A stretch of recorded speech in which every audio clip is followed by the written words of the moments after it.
All right. Good morning, good afternoon, students. You guys are taking our notes here today on the principles and foundations of American government from home.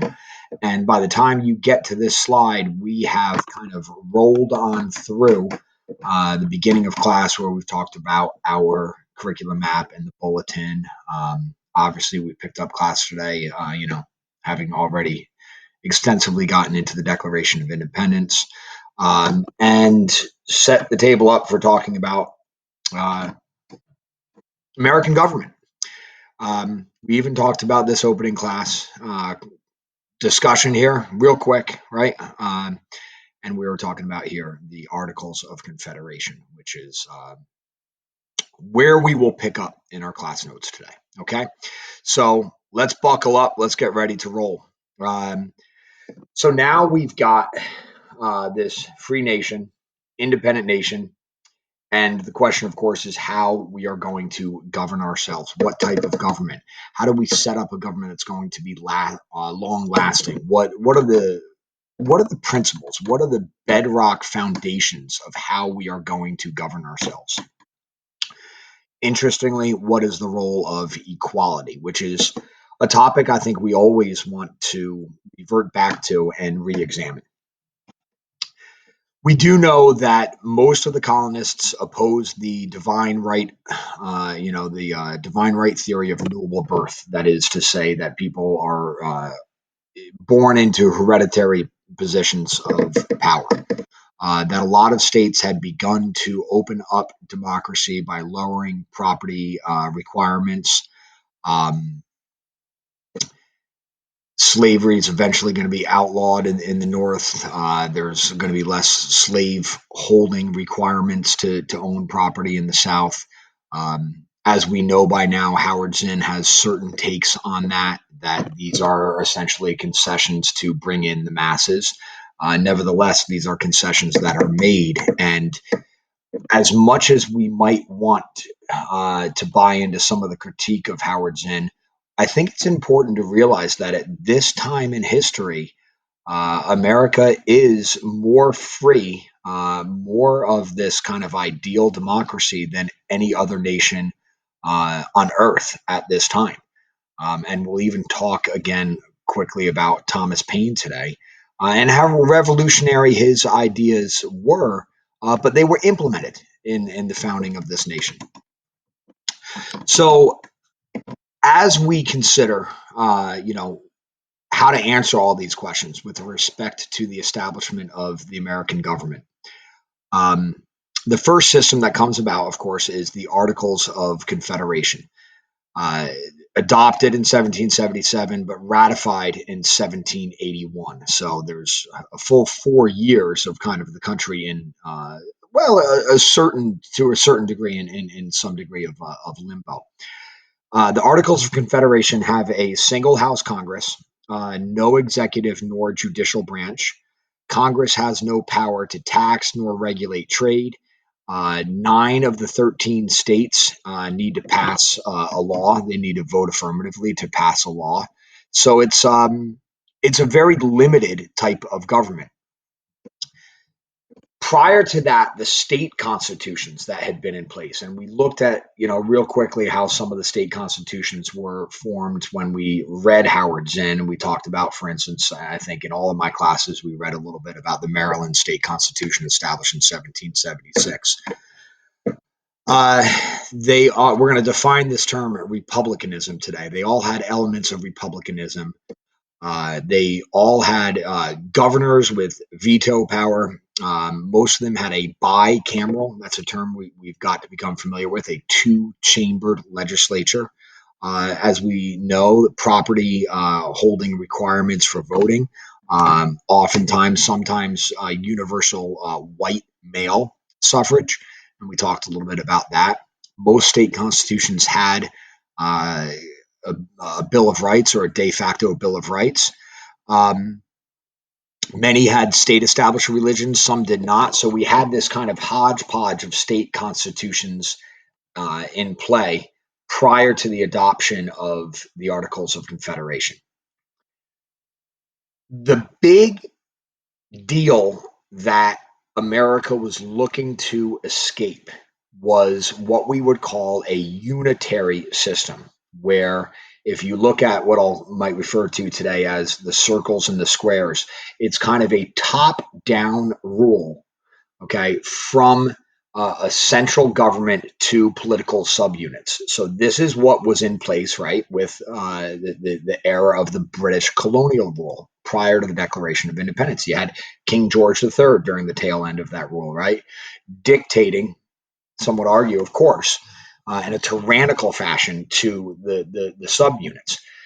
Look at these arrows. They're one-way arrows, right? That the central government dictates to the states, to the colonies, what the rules are. And this kind of graphic organizer here represents, right, that political relationship.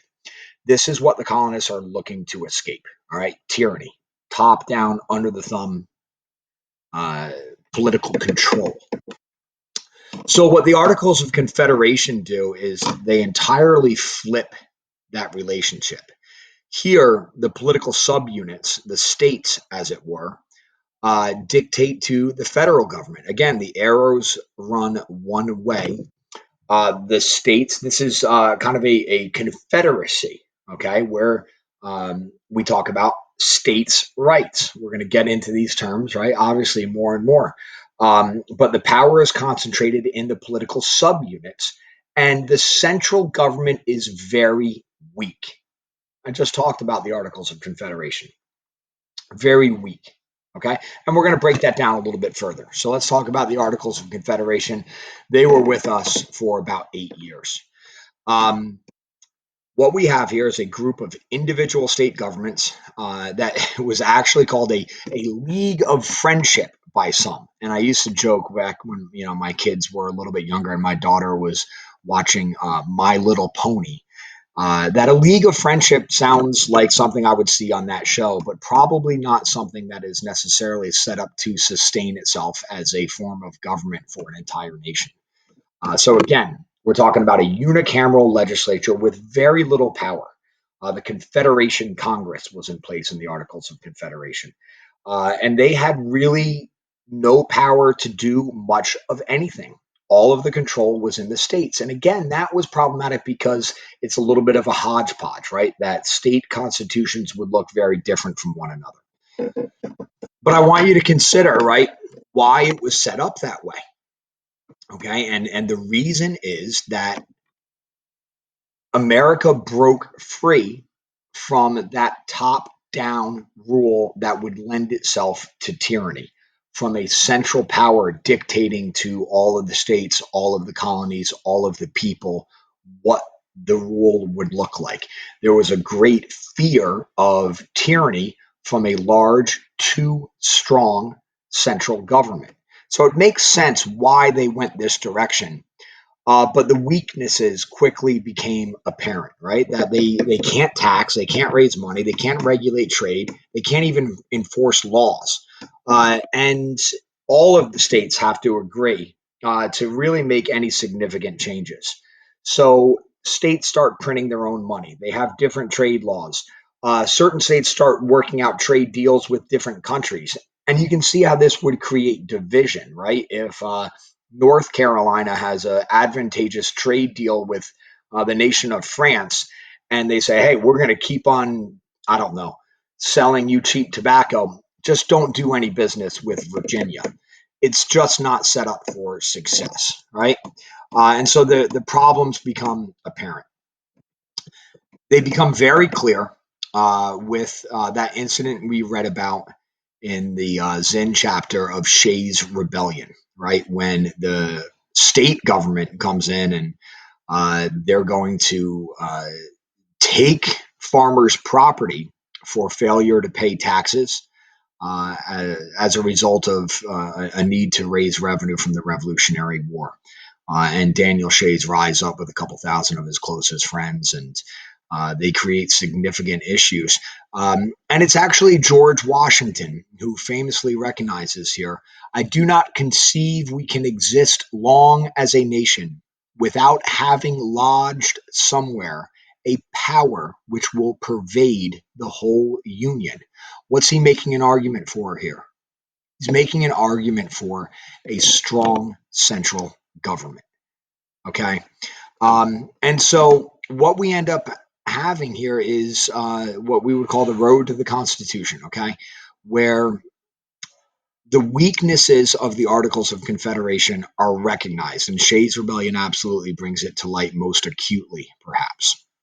And so the founding fathers, as it were, and we'll talk about who was at the signing of the Constitution, the Constitutional Convention, and so on, meet in Philadelphia, 1787, to fix the Articles of Confederation. It had been in place for some odd years here, but it wasn't working. Uh, 12 of the 13 states attend. Rhode Island doesn't go. They're still very fearful of a strong central government. And what they end up doing instead of fixing the Articles of Confederation is, as we know, write a brand new document instead.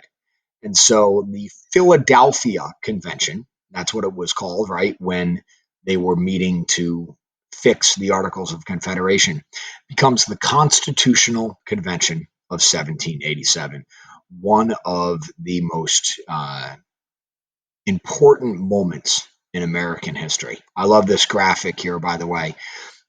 You'll see Rhode Island not participating, and they are divided and they will fall. Not literally, but the idea here is that, again, like Washington said, we must have a central power which will pervade the whole union.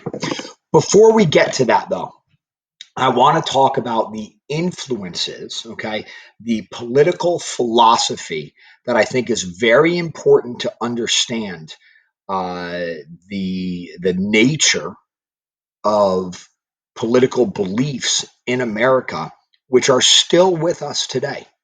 And in order to do that, we've got to go back to the Age of Enlightenment, something I think our world history students are probably pretty familiar with. All right, so that's one of the major topics today. We want to talk about the principles of the Age of Enlightenment.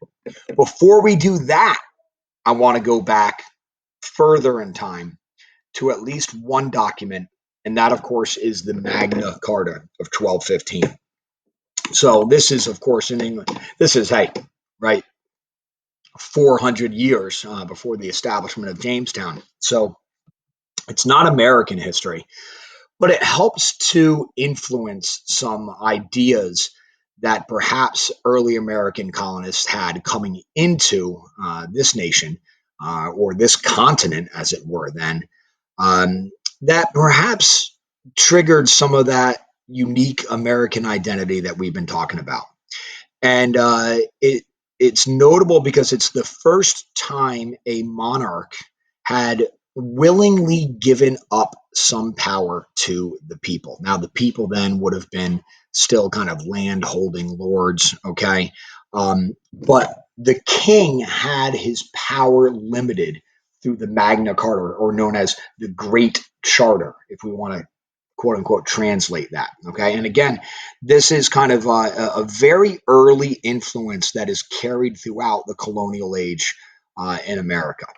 Then we get, of course, to the Mayflower Compact. And we've talked about that before, right? Where if you imagine, right, the pilgrims coming overseas and they see land and now they say, hey, we're here. How are we going to govern ourselves? If somebody had stood up and said, like, hey, don't worry, I got you, I'm going to be your king, they probably would have thrown them overboard, right? They were looking to, even this early, kind of escape the notion of tyranny. They had very much embedded within their society in New England, and we know this, right? Democratic principles, and we talked about that going all the way back to how the villages were formed within the New England region. But the Mayflower Compact is actually representative of direct democracy. You know, one vote, one person, and again, it's emblematic of the spirit of the American people. We also, by the way, would have talked about the Virginia House of Burgesses back there, right, with the first representative assembly in the Americas. But when we talk about the Age of Enlightenment, there are probably three thinkers, three writers that I want us to understand more than anyone else. The first would be John Locke. John Locke writes about what we call the social contract theory. Okay. John Locke believes that people are born with natural rights, life, liberty, and property. That becomes life, liberty, and the pursuit of happiness. That, in America, it's not that you're born with this property because, well, that's kind of antithetical to what America necessarily believes. Okay. Um, but we have these natural rights that belong to us as human beings. And we're willing to give up some rights. Okay. We're willing to be a participant in a system of government so long as we understand that our government agrees to protect those natural rights. That the social contract theory that John Locke writes about represents this relationship between a government and the governed as a two-way street. Okay, so you see when we talk about the Declaration of Independence and we talked about the structure of the document before they get into their list of grievances, they had their statement of principles. This is what a good relationship should look like. And they hearken back to these Enlightenment era thinkers here, like John Locke, that say, hey, this is a two-way relationship. Okay, we agree to obey the government, to follow laws, so long as the government also protects our interests. Essentially, the government is valid as long as the government is just. And that's really the argument of the Declaration of Independence. So, John Locke, natural rights, social contract theory, it really is incredibly important stuff. A couple other thinkers are more structurally related to the eventual drawing up of the United States Constitution and how our government works. Um, Baron de Montesquieu, in particular, but Jean-Jacques Rousseau, an Enlightenment era thinker, makes a simple argument that people alone have the right to determine how they will be governed. What is he talking about there? He's talking about democracy, right? It's kind of an extension of John Locke's social contract theory, right? And that in theory of natural rights, that with those rights in place, the people can choose how they are governed, and it's only the people who can make that determination. That's democracy in the smallest nutshell possible. Now, Baron de Montesquieu writes more about structural uh, institutions.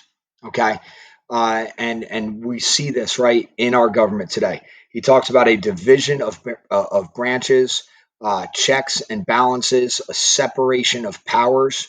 All of these ideas become the cornerstones of both the United States Declaration of Independence and the United States Constitution.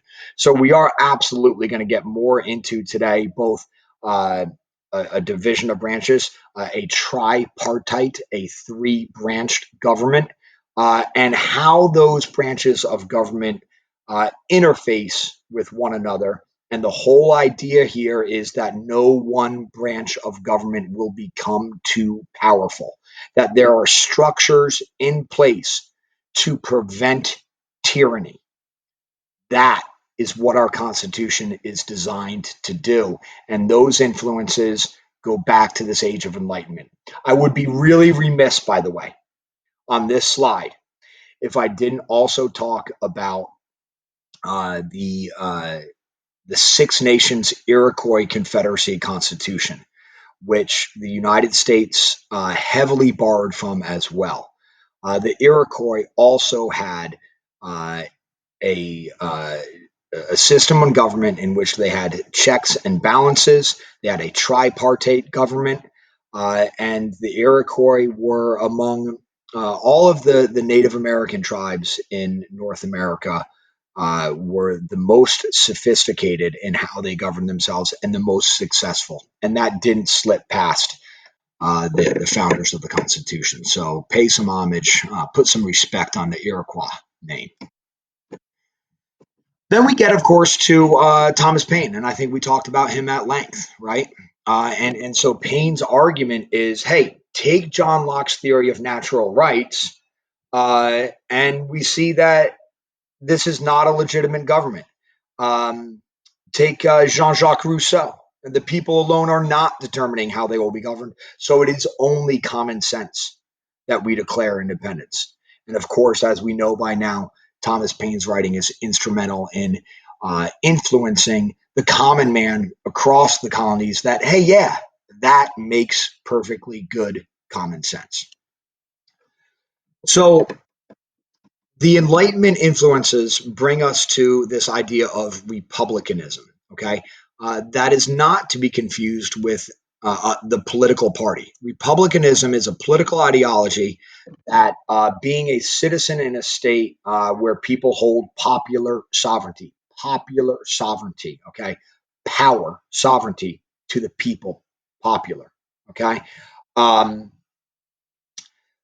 it could be said that most countries without a monarchy or an autocratic form of government are republican in some sense, um, and this is where the the age of enlightenment takes us. So we actually don't have, right, a direct democracy, but we have a republic. Okay, we are not a monarchy. We have elements of direct democracy or representative democracy within our governmental structure. I have here linked for you on this slide, as you can see, just a quick little worksheet that hopefully comes out a little bit more clear than you see here, that talks about some of the things we've gotten into today, maybe in a little bit less detail with respect to the Enlightenment era thinkers. But here's the Magna Carta, the idea of common law in England. I mentioned the House of Burgesses, the Mayflower Compact, a little bit more on the Articles of Confederation, a little bit more on the Constitution and the Bill of Rights, which is where we're headed now. All right. So, again, the Constitutional Convention, 1787. Let's talk about how these principles were put into place uh, from a practical standpoint, from a structural standpoint in American government. First off, you got to understand that when we get to the Constitutional Convention, there are those that are very supportive of a new government, and there are those that are probably quite rightfully so, a little bit of afraid of this new government. Um, and that would explain, right, like Rhode Island, who fears who fears tyranny. That's the big fear. Again, the Constitution is designed to be a check on tyranny, that we will not have a tyrannical government, a government that's going to run away with its power controlling over the people. And so we're going to get to this system of federalism, defined really in a nutshell as having a strong central government sharing power with the subunits, okay, or the states.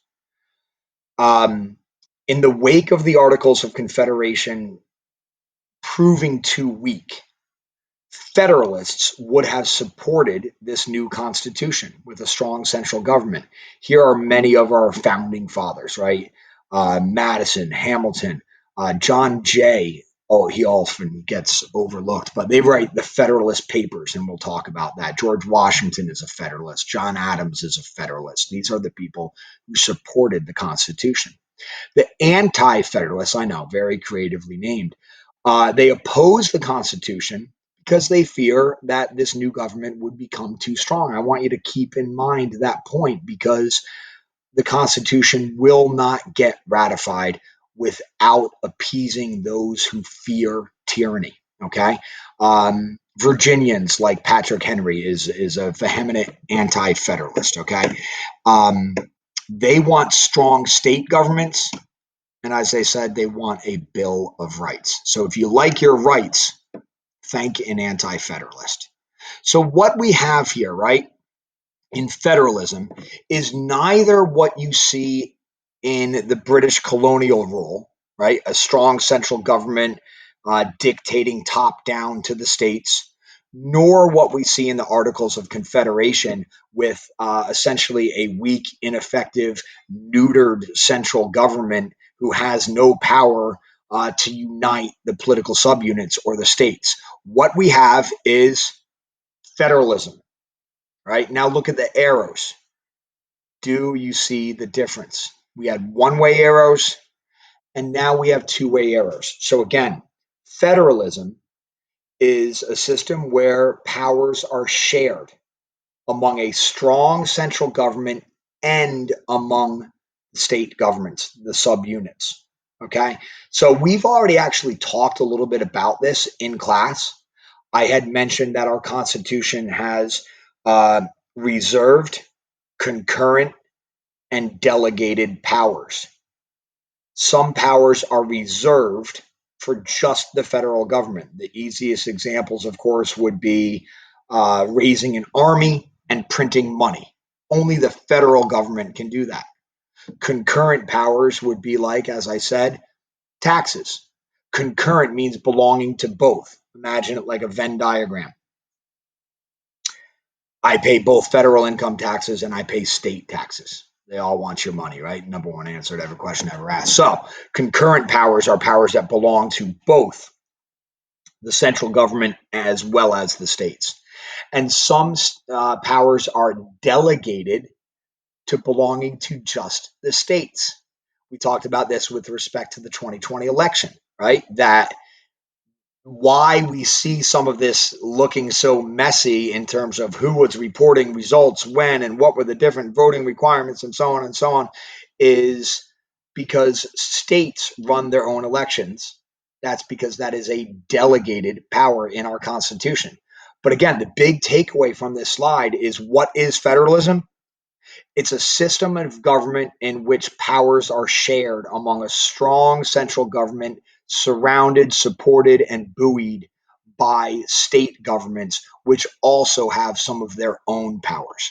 That is the federalist system of government that we have in the United States today, and it comes to us as laid out in the Constitution. The Constitution, guys, what a Constitution is, sets up the structures of government. The Constitution is not the Bill of Rights. The Constitution is a document explaining how a governmental system works. Okay? And so here we have the United States Constitution giving us this federalist system of government. When the Constitution is written, we have three compromises. Three compromises. Why do I have this picture? Because that's my boy Ron Powlus, great Notre Dame quarterback that I met here at Cardinal Gibbons last year. I just had to throw that out. There he is playing for the Irish. Let's talk about the three compromises at the Constitutional Convention. The first compromise at the Constitutional Convention, actually, probably most teachers might not teach it as a compromise, but it is. It is the compromise of the Constitution itself. It's this idea of Federalists and Anti-Federalists agreeing on the Constitution. The second and the third compromises we generally recognize legit as like compromises made at the Constitutional Convention. The second compromise is with respect to, again, the Constitution gives us structure of government, how our government will be structured. So there are a couple plans floating around as we design this new government at the Constitutional Convention. There's the Virginia plan and the New Jersey plan. The Virginia plan is designed to give greater power to larger states. Remember, there is no state as large and significant as Virginia, with probably Massachusetts in a close second. Pennsylvania's up there, but Virginia is where most of the wealth is. A great number of the people are, and they want a strong central government, but they want one that favors them. Okay, so what they propose is a bicameral, a two-chambered legislature, where the larger house is elected by the people and the smaller house is selected by the larger house. Now, the larger house is the House of Representatives, okay? And the smaller house would be the Senate. There is, for a time, by the way, until the 17th Amendment, a time when senators are actually appointed by the House. 17th Amendment gives us direct elections for U.S. senators. Okay, but the Virginia plan is designed to favor the large states. The New Jersey plan goes along with this notion, right, of a strong central government, but they are fearful that the smaller states will become overrun. Okay, and so they propose that Congress will be just one house and all states will have an equal vote. You can see how that would benefit, right, the smaller states. So the larger states in the Virginia plan, just like we have today. Hey, we've got this uh, a large contingency of representatives in the House, population dependent, right? And then they also support, appoint their senators, right? And the New Jersey plan says, no, we're going to have a unicameral, one-chambered legislature, and in that kind of structure, the smaller states would not be overrun. So this second compromise, as it were, after we agree that the first one is the Federalists and the Anti-Federalists just generally agreeing on the notion of a constitution, the second compromise gives us what we call the Connecticut Compromise or the Great Compromise. So what we do is we take this New Jersey plan, we take this Virginia plan. What happens when we kind of meld them together? Well, we've got what we have now. Again, a constitution gives us a structure of government. Here is our structure of government that is still with us today, ever since these men met in secret, by the way, in Philadelphia. Okay. We have a House of Representatives, which is population proportionate, right? Each state represented according to its population. So that satisfies the Virginia plan. Some states will have much greater representation than others. Think about the fact, right, that as we took a look at the Electoral College map, California has 53 members of the House, and Delaware has one. And then we have the United States Senate, in which all states have equal representation. And that satisfies the requirements of the New Jersey plan. And here, smaller states are able to hold on to power or to at least prevent themselves from getting run over by the larger state. Each state, no matter your size, has 2 senators. Okay. And both houses of Congress must agree to pass every law that comes through. All right. There are perhaps different voting requirements of what the proportions are, and we don't want to get too bogged down in all that right now. But for a piece of legislation to become law, it's got to eventually be passed by both of these representative bodies. Okay, so now we know what our government is going to look like. We figured out how we're going to establish our representative democracy. We know how to count each person, right, to be represented, or do we? We're obviously getting to something I think we know about by now, right? We are counting people. It's not so easy, right? We're getting to the third compromise at the Constitutional Convention. Count them up. How many people do you see here? Well, unfortunately, founding fathers see 3 people in the Jackson 5. We're talking, of course, about the infamous 3/5 compromise. So what happens here is we establish the structure of our legislative branch, the House of Representatives and the United States Senate, in Article 1 of the Constitution. Pay attention to that comes first because the representative body, right, is said to be that branch of government closest to the people. So we establish how the structure of the legislative branch comes in Article 1, right off the bat in our Constitution. And essentially, you can imagine how this plays out, right? We figure out that, okay, so in the House of Representatives, we are going to be awarded political representation based upon the number of people that live in our state. And the southern states are like, cool, BRB, we're going to go count up our slaves. And the northern states are like, dude, what? You're not counting slaves. Slaves don't count. Slaves can't vote. Slaves can't own property. Slaves aren't represented in our government. You can't count them. The northern states are fearful, right, that the southern states are going to become too powerful because, well, a state like Virginia, unfortunately, sadly, is absolutely loaded with a slave population. They could become really powerful in the House of Representatives. And the southern states react, well, if that doesn't happen, then we're out. This thing will not be passed.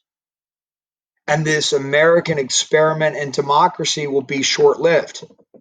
And so the northern states are essentially like, whoa, okay, slow down, slow down, slow down. Let's talk about this. And so we get to one of the sad compromises here. The third compromise we're talking about, the 3/5 compromise, in which the states agree that for every slave residing in a state, or every 5 slaves residing in a state, 3 of them can be counted for the purpose of representation in the House of Representatives. Okay, in our legislative branch, the 3/5 compromise. All right, so the Great Compromise gives us a bicameral, two-chambered legislature in which the House of Representatives is a population proportional representation of each state, including 3/5 of the slave population. And that second chamber in the legislative branch is the United States Senate, the upper house, in which we have equal representation for all the states, regardless of size, 2 senators per state. Okay. Um, Now, again, they were initially appointed by the House when we get around much later from now down the road to the 17th Amendment. That, of course, becomes also falls to the will of the people in a direct election of U.S. senators via the 17th Amendment. But that is the Great Compromise. And so, again, what I would teach you are the 3 compromises at the Constitutional Convention are A, right off the bat, Federalists and Anti Federalists coming to some agreement in ratifying a Constitution. And they do so, as I'll explain further, by including the Bill of Rights. Then we have the Great Compromise with the 3/5 clause, okay, and as kind of a part of that, right? So the 3/5 clause plays into how the Great Compromise will play out. The 3 compromises at the Constitutional Convention. So the principles that are put forth in the U.S. Constitution include among them the idea of popular sovereignty, power to the people, right? People alone have a right to choose who will represent them, how they will be governed, okay? Power to the people. Federalism, right? The idea that the circles and the squares have two-way arrows between them. Federalism, a strong central government which shares powers with the states. They are surrounded and supported and buoyed by the state powers. That we have checks and balances, right? That we have a promise that no one branch of government will become too powerful. That we have a limited government. Now you can make the argument as America has grown, our government has grown to a certain degree unwieldy along with it. But we often hearken back in many arguments to no, that America believes in limited government and that the government can't get involved in this or that. So this principle is very much in play in debates today about how we view American government. And we also believe in this notion of flexibility, that the government has got to be able to respond to the nature of the age in which we exist, as well as to the will of the people. Okay. Um, for all of its apparent flaws at times, the United States Constitution remains one of the strongest constitutions in world history, if we're going to keep it real. Um, and while we are still relatively a young country, the Constitution is a terrific document of governance. We can take exception with this or that, but these principles are at the bedrock of our nation, and they are all embedded into our Constitution. James Madison is obviously one of the more significant founding fathers, and those principles that I just talked about are sometimes referred to as the Madisonian principles: popular sovereignty, separation of powers, checks and balances, limited government, federalism. Okay, so if I didn't define them well enough in my own words, I wanted to throw in this slide for you so that you understand, in some other words, perhaps what I'm trying to express. And I think it's also important that we identify these as quote unquote Madisonian principles of government in the American Constitution. All right. Let's talk a little bit more about that separation of powers. Again, we have a tripartite, tri, three branched government, three parts, three branches. We have a legislative, executive, and judicial branch. I also want you to understand that the Constitution puts them in that order, as I said earlier, right?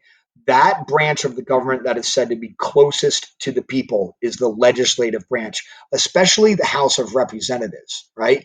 I have met many of my representatives in the U.S. House, whether it be in New Jersey or here in North Carolina. But I don't expect, for instance, to probably have an opportunity to meet a president anytime soon. Um, I've met some senators, but I still don't expect to be able to meet a president, right? So we have kind of this opportunity to be in touch with our legislative branch. So the legislative branch is spelled out how that works in our Constitution, right? Which gives us a form of government, is spelled out in Article 1.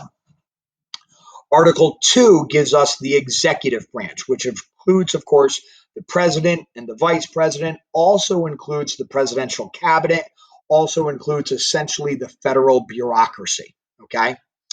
And the judicial branch at the federal level, of course, is the Supreme Court.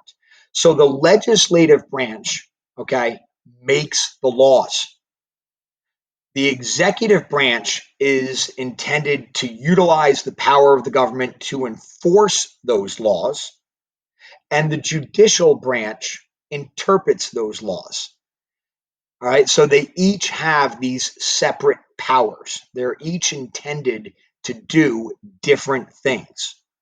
Okay, and by having separate powers, we are trying to guarantee that no single branch of government does all of these things. In order to make sure that that is the case, okay, that, hey, the legislative branch does only what they are supposed to do in Article 1, the executive branch does only what they're supposed to do in Article 2, the judicial branch does only what they're supposed to do in Article 3, we have to talk about checks and balances, okay? How do we ensure within the structure of our government that no one branch becomes too powerful? Well, they each have an opportunity to kind of put power checks, okay, on the other, right? So take a look at the couple of graphic organizers that I've put in place here, right? Um, the executive branch, how does the executive branch check the legislative branch? Well, it can propose laws. They can veto laws. The executive branch can veto laws, right? But look down to the legislative branch. How do they check the executive? Well, they can override a presidential veto. Now, there are rules about it, 2/3 and so on. But if they make a law and the president doesn't like it, the president can veto the law. But if there's enough will to get that law passed, the legislative branch can override the presidential veto. Okay. Um, the Only the executive branch, only the president can negotiate foreign treaties. The legislative branch doesn't have the power to go out and do that. Okay. So they're limited in scope to kind of what they can do. All All right. Um, how about the judicial branch? Well, you can make an argument that the judicial branch, in theory, could be the most powerful because they get to tell all of the other branches that no, no, no, no, you can't do that, right? But they are restricted to doing that only based upon constitutional interpretation. The judicial branch given to us in Article 3 exists to make sure that this living document of the US Constitution is alive and well, and all of the laws passed by the legislative branch and signed by the president. Um, they can declare executive actions by the president unconstitutional. You may recall that there was some of this early on in Donald Trump's administration with respect to some of his executive orders on immigration. Um, they can declare acts of Congress unconstitutional. No, no, you can't pass that law, right? So, wait, if they're the most powerful, do we really have checks and balances? Well, if if you've been paying attention, right, we just saw over the past year that the executive branch is able to appoint those Supreme Court justices, right? 45, Donald Trump was able to appoint two justices to the Supreme Court. Now, they had to pass through the United States Senate. It just so happened they were able to because the president and the Senate were controlled by the same political party. Um, but they could have not approved. Perhaps if there were a different political party in power in the Senate, they would not have been approved. And that would be an example of the legislative branch having checked the executive branch. So we could really get into the weeds on this, okay? But we want to understand that this exists, right? That we have a separation of powers, okay? Each article of the Constitution, 1, 2, 3, defining what our governmental bodies and branches are intended to do, and then giving checks and balances to all three to make sure, again, that no one branch of government becomes too powerful. This argument is spelled out in what you'll probably study in much greater detail next year in AP Gov, what is known as the Federalist Papers, which are written by the author Publius, Publius being the pseudonym to given to themselves by Alexander Hamilton, James Madison, and John Jay.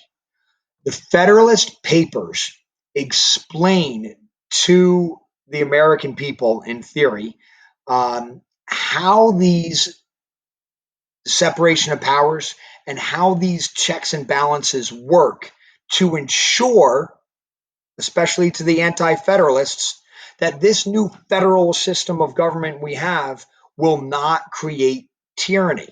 They're explaining the checks and balances in many cases. They're explaining the structure of government. They're explaining the genius behind their work to show don't worry about us falling into this trap of tyranny under which we just escaped, right, with our Declaration of Independence. They are the greatest political theory ever written in the United States. They are, as you will probably learn next year, annoyingly hard to read. But what they are intended to do, again, is to convince the public for ratification of the Constitution, to engender public support for this. And so Publius, the pseudonym, writes the Federalist Papers, and they publish them essentially as like op-ed pieces in newspapers throughout these new states. They they address, especially Madison, who writes Federalist Paper number 10. They address what the biggest fear of government is. Right, is that that there's going to be tyranny, that there's going to be factions. Okay, and so a faction being a group in a legislature or a political party um, acting in the name of like a special interest, right?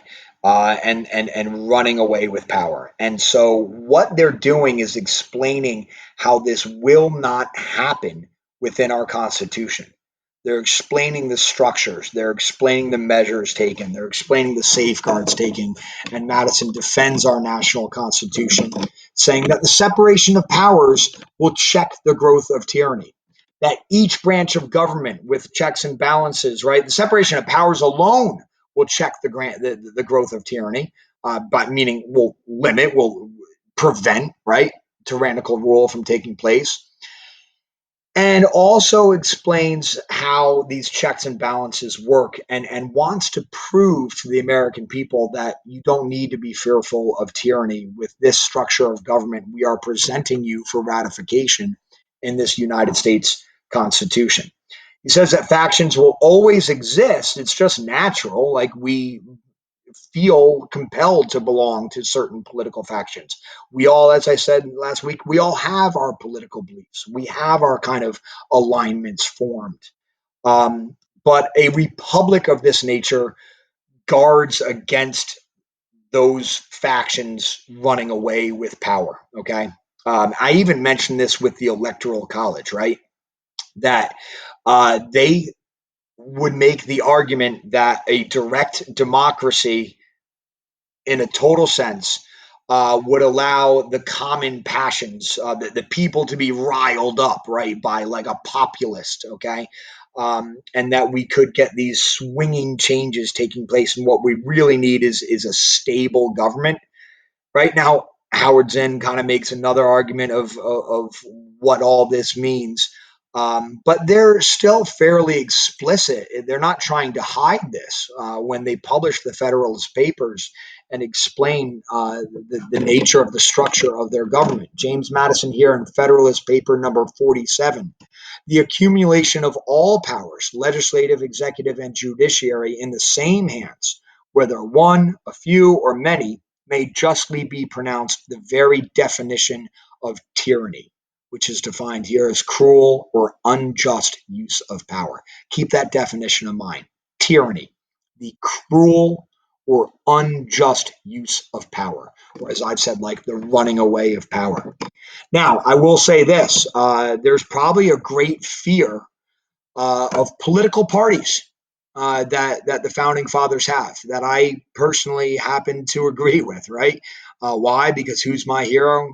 George Washington. George Washington warned our nation. We're going to read about Washington and Adams in our homework assignment, and we're going to learn some more about Washington's feelings on political parties, which the country blatantly ignores clearly.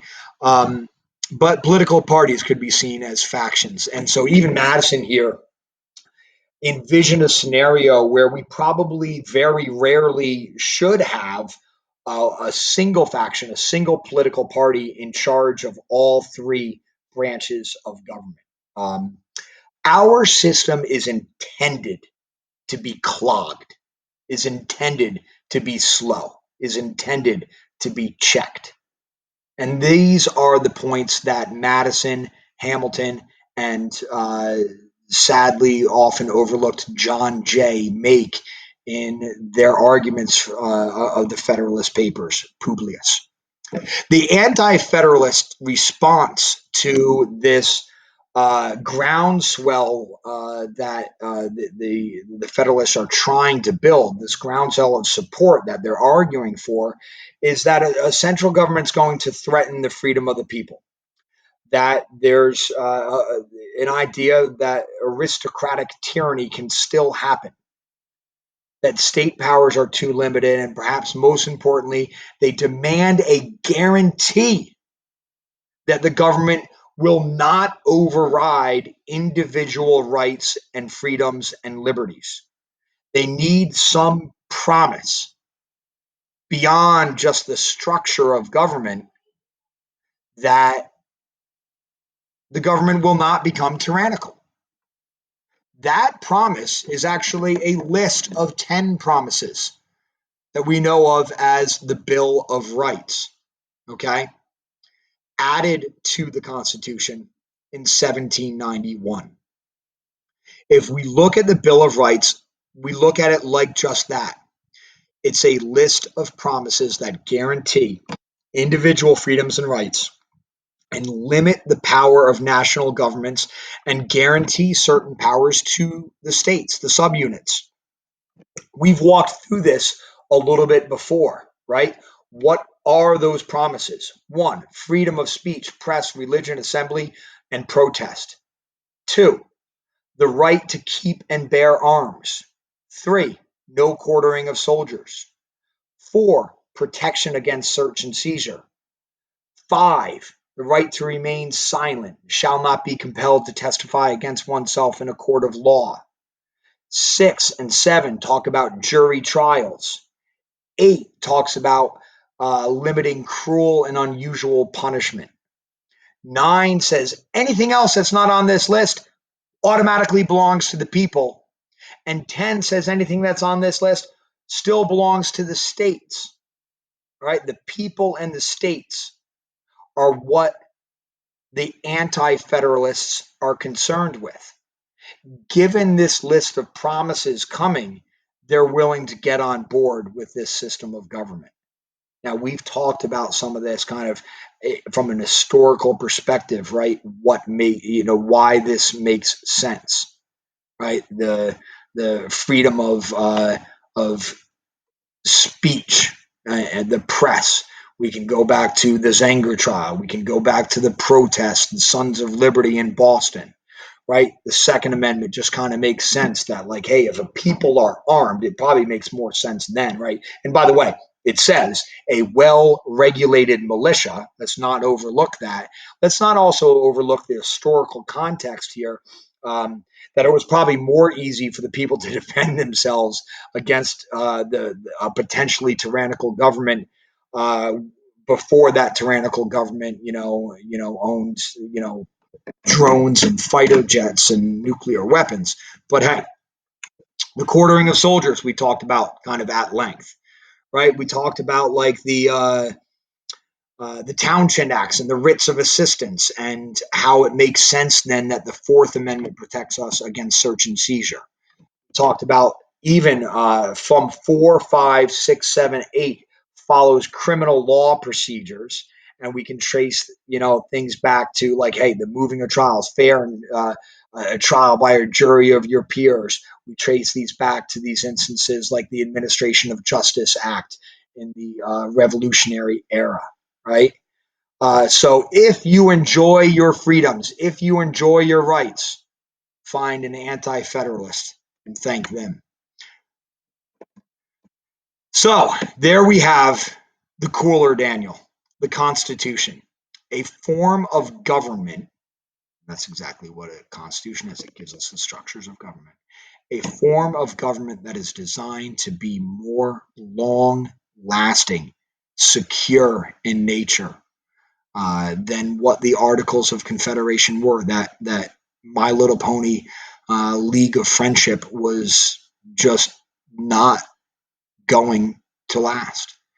Um, and so there we have it, a lecture I know you enjoyed on the foundations and structures of American government. What I'm going to ask you to do now, get it done by next Sunday in time for classes next week, guys, is to read, annotate, and take notes really on. I don't want to check your annotations, but I want you going into our classes next week with some background knowledge essentially on the Washington and the Adams administrations. Okay. And so linked here is a new reading for you from AMSCO, which, as I said at the beginning of class live, is a much more manageable document than like the American pageant. It's kind of a more condensed reading. It's like just the facts, ma'am. Okay. And so I want you to read that and prepare yourself so that next week we're going to take notes on Washington and Adams, and then we're going to get into some of the John Adams episodes. And that's all I got for you today. I hope this is helpful. I love talking about this stuff, and when we get back into class live next week and you weren't here live today, I'm more than happy to answer any kind of questions that you have and that sort of thing. So thank you very much. Take care, guys.